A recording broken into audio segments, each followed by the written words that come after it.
Good morning.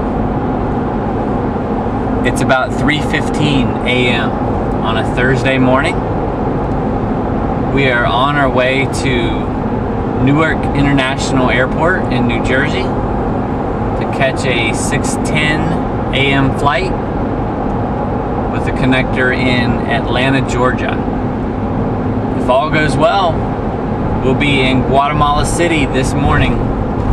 They are 2 hours behind us, so it kind of feels good to gain 2 hours in the air. This is a 5-day trip. Purpose is to connect with the missionaries on the ground in Guatemala City. Go ahead and start building a counseling team to help children. Prepare for our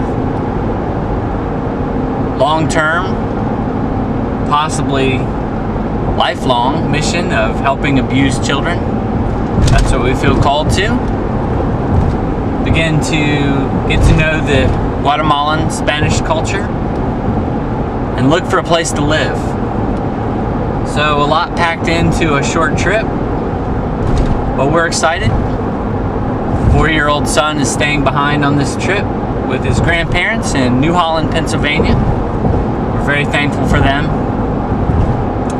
We're on the turnpike. It's early morning. A little sleepy, a little hungry, but pretty excited.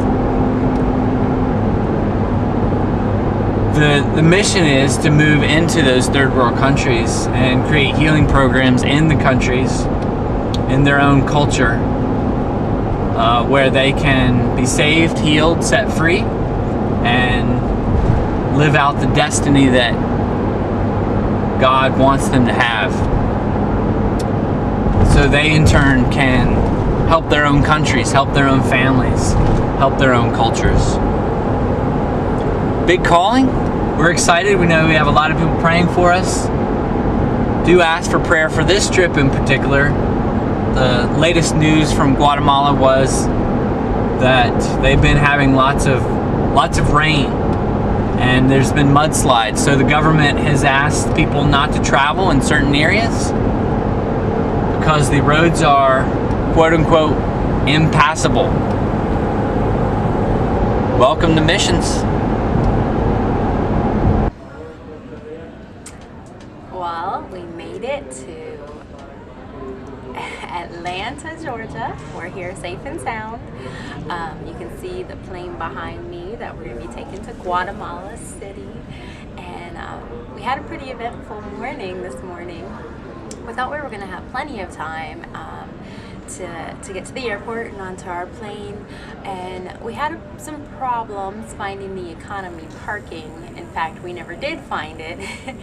But when we were waiting at one of the traffic lights, we noticed there was a car that wasn't pulled up to the traffic light, and traffic was confused, and so we tried to pull around, and when we pulled around we noticed there was a guy sitting in, and we thought he was in trouble.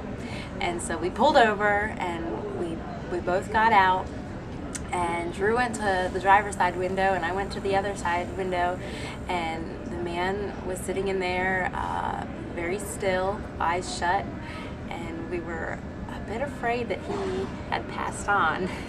And so we're knocking and knocking and knocking and no response, and Drew tried to open the door, but the door was locked.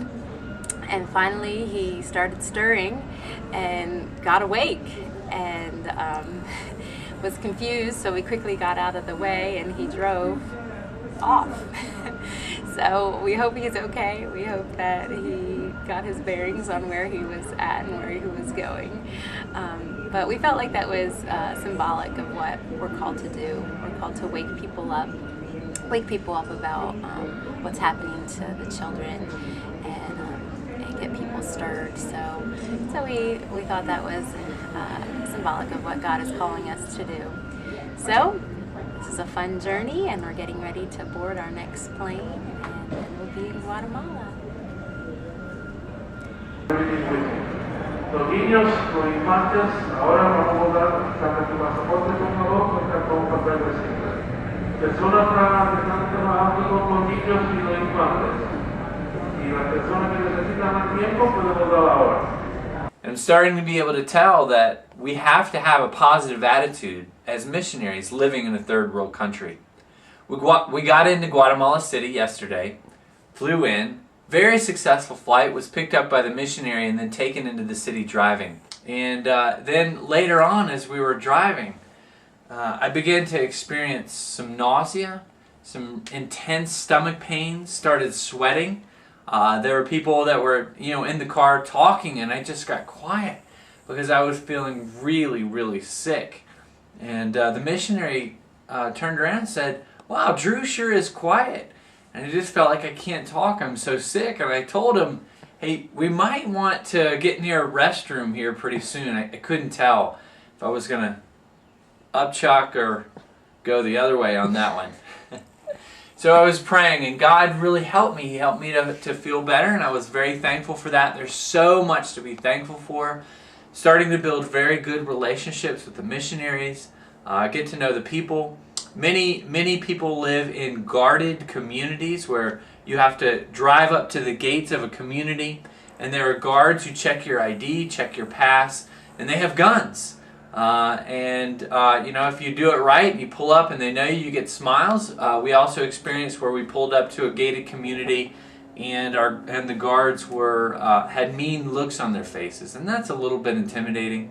Many people do live in guarded, gated communities. Then when they get to their house, there's enormous gates on their house and that are padlocked, so you have to get out and undo the padlock, go into your gated house, and you have to lock it back, and then you have to unlock your door, and then you go into your little portico, and then there's another gate. There's just series and series and series of locks, and they do that because of the amount of violence that goes on here in Guatemala.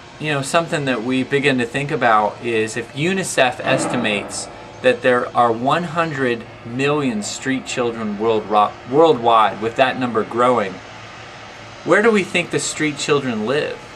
Do they live in gated communities with armed guards? Or do they live in the bad parts of town, the dangerous parts of town? And if we're going to be missionaries, don't we have to go into those parts of town? I'm sure that we do, and it's something that we're really going to need prayer for. It's something that we're going to have to come to grips with. We didn't leave Lancaster County, Pennsylvania, this maybe one of the safest places in the world, to move to Guatemala to be afraid all the time. And we can already tell it's something that we're going to have to deal with. To be very street smart, but also compassionate, and put ourselves in harm's way in order that children are helped and healed. The other place where children are, of course, are orphanages. And the orphanage that was scheduled for us to visit now is blocked off because of landslides. So we're going to have to work a little bit harder at figuring out how to visit orphanages that are hard to get to. So we hope to be able to find other orphanages to visit and get a feel for the staffing, how structure works in the orphanage, how we can help, how we can make sure that children are treated well and that they're safe.